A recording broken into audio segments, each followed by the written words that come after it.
मान्य विधायकगण, श्रीमती मुक्ता संजीव राजा जी, जयवीर सिंह जी, अनिल पराशर जी, रविंद्रपाल सिंह जी, विधान परिषद के माननीय सदस्य श्री मानवेंद्र सिंह जी, ऋषिपाल सिंह जी, श्री चंद शर्मा जी, महानगर के अध्यक्ष श्री विवेक सारस्वत जी, भारतीय जनता पार्टी के राष्ट्रीय कार्यालय के सचिव श्री आरपी सिंह जी, प्रमोद गुप्ता जी, पूर्व विधायक श्री संजीव राजा जी और आज के इस प्रबुद्ध सम्मेलन में उपस्थित अलीगढ़ के मेरे सभी प्रबुद्ध जन, उपस्थित भाइयों बहनों, विभिन्न संगठनों, Indian medical association, chamber of industries, chamber of commerce, bar association, विभिन्न शिक्षक संगठनों से जुड़े हुए सभी पदाधिकारी और समाज जीवन में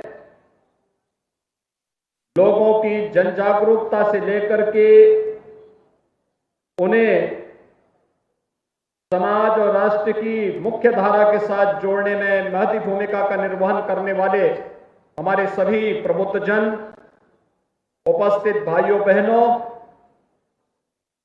आज के इस प्रबुद्ध सम्मेलन में मैं आप सभी अलीगढ़ के प्रबुद्ध जनों का इस मंच की ओर से हृदय से स्वागत करता हूं। भाइयों बहनों, अलीगढ़ प्रदेश का एक प्रमुख जनपद और महानगर है। अपनी इसकी एक पहचान है। पौराणिक काल से लेकर के देश की आजादी की लड़ाई के दौरान अग्रणी भूमिका में अलीगढ़ ने सदैव नेतृत्व प्रदान किया। आजादी के बाद अलीगढ़ ने प्रदेश में और राष्ट्रीय नेतृत्व स्तर पर भी नेतृत्व प्रदान करने के लिए सदैव अपनी भूमिका का निर्वहन किया। अलीगढ़ के विकास के लिए अलग अलग स्तर पर निरंतर प्रयास हुए। कभी बाबूजी श्री कल्याण सिंह जी के नेतृत्व में यहां के परंपरागत उद्यम को फिर से पुनर्जीवित करने के लिए ताला नगरी के रूप में उसे आगे बढ़ाने का कार्य किया गया। और आज मैं अलीगढ़ के इसी हुनर को एक मंच प्रदान करने के लिए आपके बीच में आया हूं कि विगत 8.5 वर्ष के दौरान आपने देश को बदलते हुए देखा है। यह देश आज अपनी आजादी का अमृत महोत्सव मना रहा है। आजादी के अमृत महोत्सव में भाइयों बहनों, किसी भी देश के लिए इससे गौरव की बात क्या हो सकती है कि जिस ब्रिटेन ने भारत पर 200 वर्षों तक शासन किया, आज उस ब्रिटेन को पछाड़ करके भारत दुनिया की 5वीं बड़ी अर्थव्यवस्था के रूप में दुनिया के सामने आया है।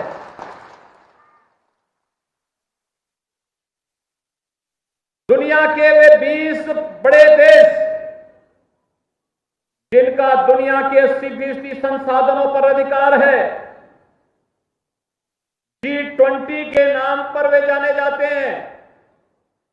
और G20 के उन देशों का अगले 1 वर्ष तक अध्यक्षता प्रधानमंत्री मोदी जी के नेतृत्व में भारत करेगा। ये भारत की आजादी के अमृत महोत्सव में वैश्विक स्तर पर भारत की बढ़ती हुई प्रतिष्ठा का प्रमाण है। और विगत 8.5 वर्ष के दौरान बदलते हुए भारत को जीवन के प्रत्येक क्षेत्र में कार्य करने वाले नागरिक नजदीक से अनुभव किया है। सबका साथ सबका विकास केवल एक नारा नहीं, बल्कि भारत की एक हकीकत बनी है। हर व्यक्ति के जीवन में परिवर्तन का कारक बना है। एक एक योजना व्यक्ति के स्वावलंबन से लेकर के उसके सम्मान का प्रतीक बनी है। और आज इन्हीं सब बातों को लेकर के कि जो लोग जातिवाद के नाम पर, क्षेत्र, मत और मजहब के आधार पर सामाजिक ताने बाने को छिन्न भिन्न करते थे, देश और प्रदेश ने उन्हें दरकिनार करते हुए विकास को प्राथमिकता दी। प्रधानमंत्री मोदी जी के आह्वान पर देश के अंदर और प्रदेश के अंदर निरंतर परिवर्तन का वाहक बन करके डबल इंजन की सरकार दी। डबल इंजन की सरकार ने भी आपके सम्मान की रक्षा और आपकी सुरक्षा का बेहतर माहौल देने का कार्य किया है। और भाइयों बहनों, आज वही आह्वान करने के लिए मैं आपके बीच में आया हूं। विकास एक निरंतर चलने वाली प्रक्रिया है। यहां पे भी हमारे सांसद श्री सतीश गौतम जी कार्यों को गिना रहे थे। उन्होंने अपने कार्यों की एक लंबी फेहरिस्त आपके सामने दी कि अलीगढ़ में राजा महेंद्र प्रताप सिंह जैसे महान स्वतंत्रता संग्राम सेनानी के नाम पर एक विश्वविद्यालय की स्थापना हो रही है। इसी अलीगढ़ के अंदर यहां पर ट्रांसपोर्ट नगर की स्थापना हो रही है।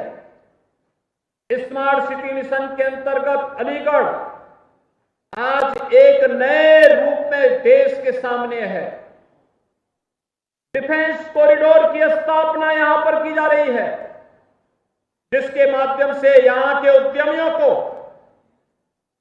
अपने हार्डवेयर के आइटम को वैश्विक स्तर पर पहुंचाने में मदद मिलेगी। और भाइयों बहनों, उन्हीं सब कार्यों के लिए आज एक बार फिर से मैं आपके बीच यहां पर आया हूं आपसे कहने के लिए। विगत 8 वर्ष में बदलते हुए भारत को, पिछले 5.5 वर्ष के अंदर बदलते हुए उत्तर प्रदेश को आपने देखा है।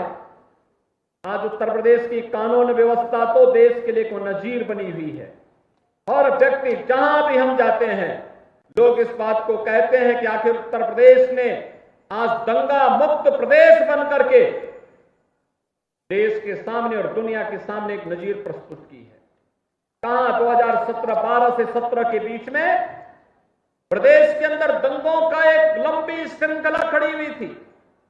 700 से अधिक छोटे बड़े दंगे हुए थे। महीनों महीनों कर्फ्यू रहता था। लेकिन भाइयों बहनों, आज कर्फ्यू समाप्त। आज कर्फ्यू नहीं, दंगे नहीं, दंगाई नहीं। जिन दंगों को शासन का सरपरस्ती प्राप्त होती थी, वे दंगाई आज दंगा करना भूल गए।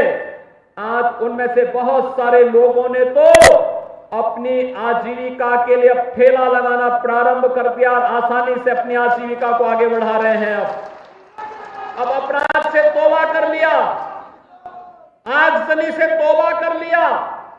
ये नया प्रदेश है जो मेहनत से हर व्यक्ति को सम्मान के साथ जीने का अधिकार तो देता है, लेकिन जबरन किसी गरीब, किसी निरीह, किसी व्यापारी और किसी राह चलते हुए राहगीर को या किसी बहन बेटी को के साथ अगर किसी ने दुस्साहस करने का प्रयास किया तो आज उसका जीना हराम जरूर कर देते हैं।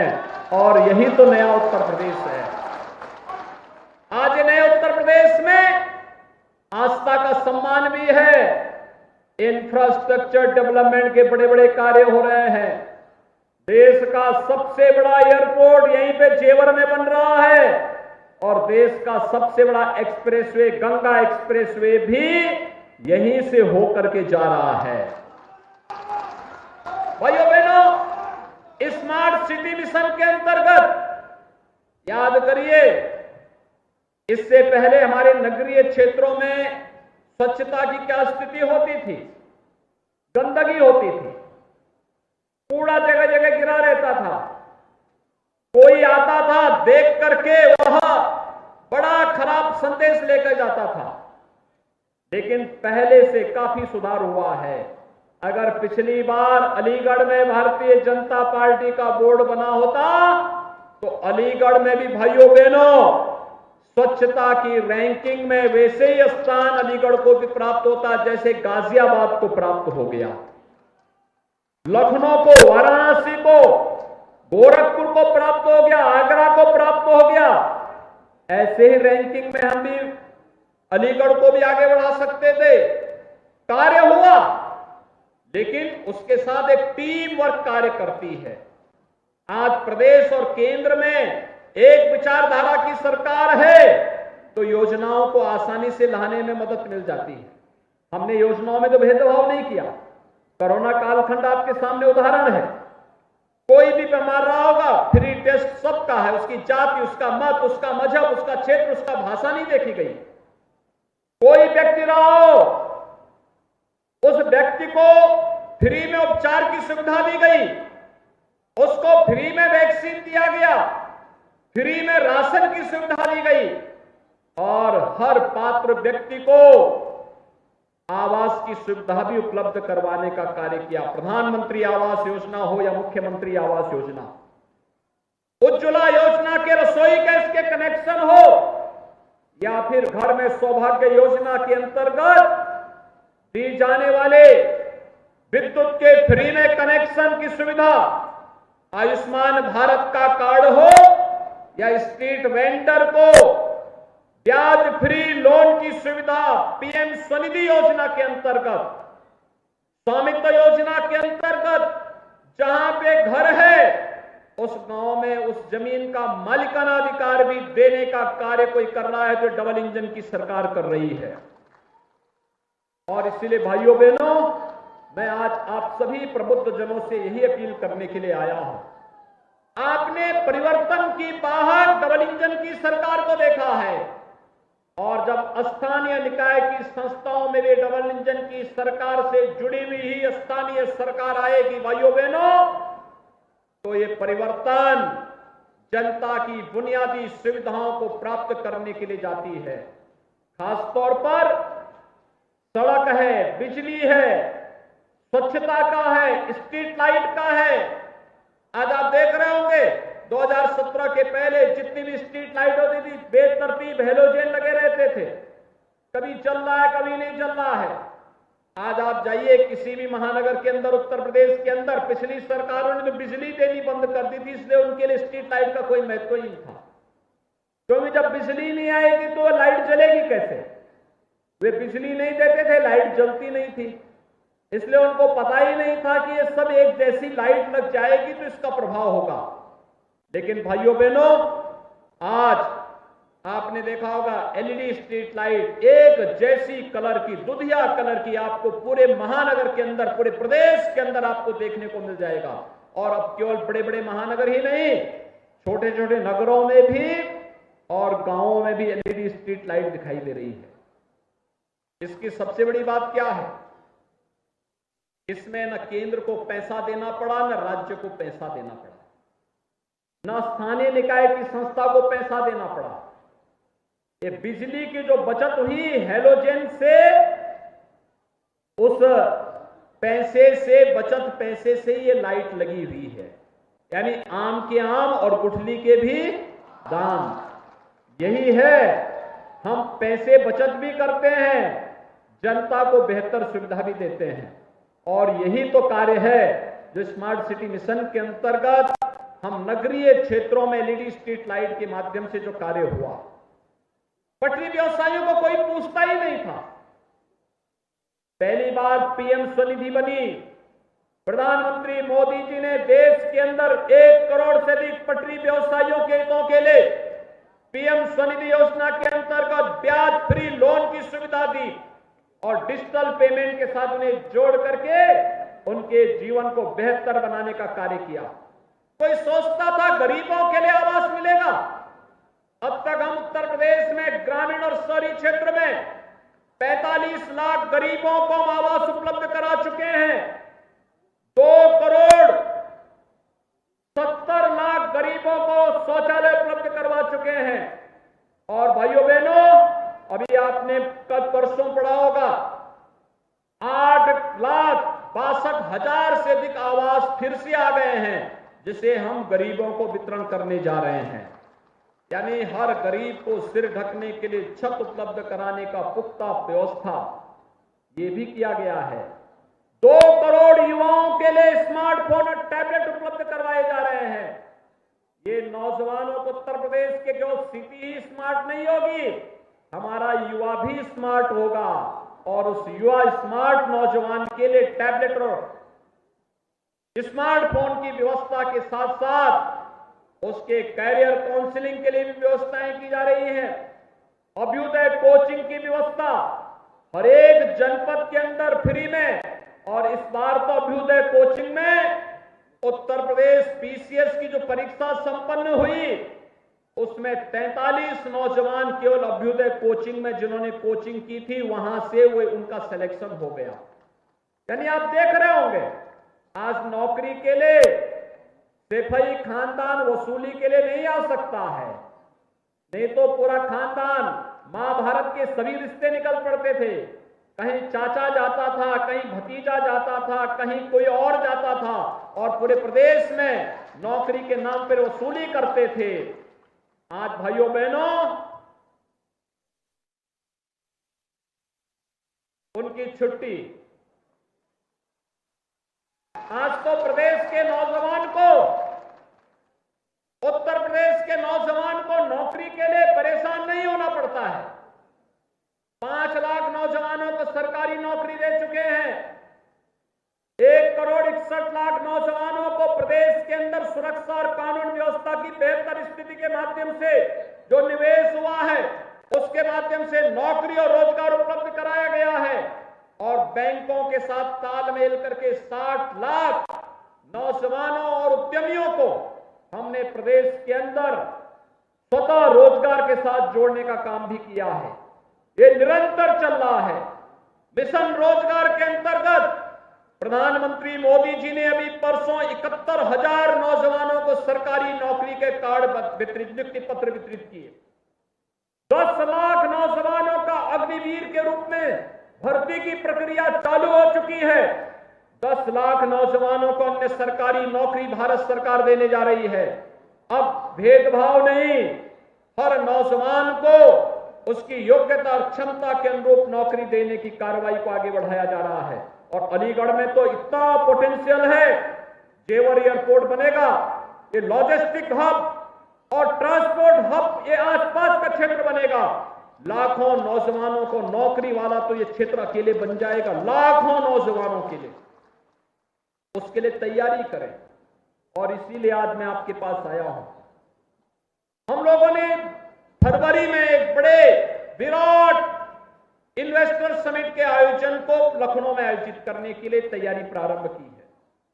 हमारी टीमें जा रही हैं, हम उसका पोर्टल लॉन्च कर चुके हैं, कार्यक्रम की घोषणा कर चुके हैं। हमारे लिए कोई व्यक्ति निवेश करता, वह स्कूल में हो, हॉस्पिटल में हो, कन्वेंशन सेंटर में हो, उद्योग लगाने को लेकर के हो, कहीं भी वह निवेश करता है, किसी भी कार्य में करता है, हमारे लिए वह स्वागत योग्य है। हम उसको भी सुरक्षा देंगे, उसकी पूंजी की सुरक्षा भी देंगे और भ्रष्टाचार मुक्त व्यवस्था के माध्यम से जिस प्रकार से अपराध और अपराधियों के प्रति जीरो टॉलरेंस है, वैसे ही प्रदेश में भाइयों बहनों आज के दिन पर भ्रष्टाचार और भ्रष्टाचारियों के प्रति जीरो टॉलरेंस की नीति के तहत सरकार कार्य कर रही है और उसी के लिए मैं आह्वान करने के लिए आया हूं। एक, सभी उद्यमी, सभी व्यापारी, सभी चिकित्सक, जीवन के किसी भी क्षेत्र में कार्य करने वाला कोई व्यक्ति वह निवेश के उस अनुकूल वातावरण को अपने जनपद में बनाने की तैयारी करें। अलीगढ़ में हार्डवेयर के लिए विख्यात है। इतना अच्छा हार्डवेयर का कार्य यहां पर है, केवल ताला ही नहीं बल्कि अब तो डिफेंस कॉरिडोर का एक नोड यहां बन रहा है। यहां के स्किल को देखते हुए कि यहां पर हम बड़े से बड़े सेना से जुड़े हुए किसी भी प्रकार के आयुध के लिए भी उस प्रकार के आइटम अकेले अलीगढ़ बनाने की क्षमता रखता है और उसके लिए उस प्रकार के ट्रेनिंग सेंटर को बनाने के लिए, स्किल डेवलपमेंट के सेंटर को विकसित करने के लिए या उस प्रकार के उद्यम को यहां पे लगाने के लिए आज आप सबको अपनी तैयारी करनी पड़ेगी। हम लोगों ने यहां पे जो राजा महेंद्र प्रताप सिंह विश्वविद्यालय बना रहे हैं, उसका सत्र यद्यपि प्रारंभ हो गया, लेकिन विश्वविद्यालय जब अपने भवन में जाएगा इस वर्ष के अंत में, तो भाइयों बहनों, मैं आपका आह्वान करूंगा कि विश्वविद्यालय में हम डिफेंस स्टडीज का भी एक अलग से कोर्स पाठ्यक्रम वहां पे प्रारंभ करने जा रहे हैं। और इसीलिए मैं आपसे आह्वान करूंगा कि हम लोग अभी से अपने आप को तैयार करें। और इसके लिए आवश्यक होगा, आपने केंद्र और राज्य सरकार को देखा है, स्थानीय निकाय संस्थाओं में भी जनता की बुनियादी सुविधाओं के लिए, अगर हम व्यवसाय के लिए, सुगमता के लिए अच्छी कानून व्यवस्था दे रहे हैं, हमने वहां पर निवेश मित्र पोर्टल दे दिया है, इंसेंटिव के लिए भी हमने एक पोर्टल बना दिया है, तो भाइयों बहनों, हर व्यक्ति के जीवन में बुनियादी सुविधाओं से उसे आच्छादित करने के लिए, ईज ऑफ लिविंग के लक्ष्य को प्राप्त करने के लिए भी हम लोगों को प्रयास करना चाहिए। और इसके लिए राज्य और केंद्र की सरकार के साथ जब स्थानीय निकाय की संस्थाओं में उसी विचारधारा की स्थानीय बोर्ड गठित होगा, तो भाइयों बहनों, इसे प्राप्त करने में और प्रदान करने में भी और आसानी हो सकती है। और इसी के लिए आह्वान करने के लिए आज मैं अलीगढ़ में आया हूं। मुझे पूरा विश्वास है कि 1 महीने पहले तो मैं आया ही था, लेकिन प्रबुद्ध जनों के साथ सीधे संवाद हो सके, इसके लिए आपका आह्वान करने के लिए मैं आया हूं कि आप सभी लोग मिलकर के इन सभी संस्थाओं के कार्यक्रमों को और आसान बनाने के लिए अपने स्तर पर प्रयास करें। आज यहां पर लगभग 76 करोड़ रुपए की कुछ परियोजनाओं का लोकार्पण और शिलान्यास का कार्यक्रम भी संपन्न हुआ है। मैं इसके लिए अलीगढ़ वासियों को हृदय से बधाई देता हूं, जनप्रतिनिधियों को धन्यवाद देता हूं कि उनके प्रयास से सभी कार्यक्रम आगे बढ़ रहे हैं। मैं एक बार फिर से आज के प्रबुद्ध सम्मेलन में अलीगढ़ के सभी प्रबुद्ध जनों का अभिनंदन करते हुए उनका आह्वान करूंगा कि वे डबल इंजन सरकार के इस विजन को और इस मिशन को आम जन तक पहुंचाने में अपना योगदान दें और अलीगढ़ को विकास के एक नए उभरते हुए गंतव्य के रूप में देश के सामने प्रस्तुत करने में अपना योगदान दें। इस विश्वास के साथ इस प्रबुद्ध सम्मेलन में मैं आप सबके प्रति अपनी शुभकामनाएं देता हूं। धन्यवाद। जय हिंद। बहुत बहुत धन्यवाद माननीय मुख्यमंत्री महोदय। मैं राजवीर सिंह दिलेर, सांसद हाथरस से आग्रह करूंगा